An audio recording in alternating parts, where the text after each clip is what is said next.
Detective James Dresbach with the Spokane County Sheriff's Office took the stand. He said Starbuck offered information without being asked, information about her personal and sex life, at one point saying, just look at her phone and laptop and that'll tell you everything you need to know. This is important because the prosecution believes Starbuck killed Chanin, posed her body in a sexual manner, and sent texts from her phone to men she'd been dating.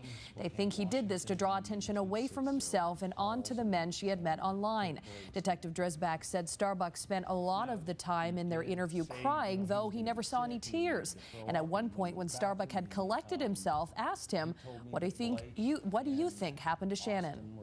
His response to that question was dynamic, and it actually made me jump. I didn't really expect that. He yelled at me. He said, "What do you mean? How should I know?" And it was a complete change in his demeanor from being sad and I jumped.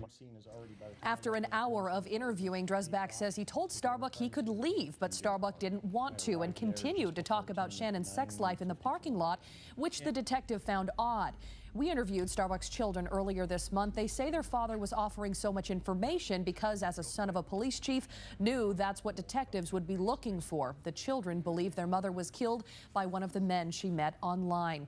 This week, witnesses will be continued to call to the stand. The prosecution trying to prove aggravated circumstances in this case that would bring a possible life sentence for Starbuck if he's convicted. Reporting live, Colleen, KXLY4.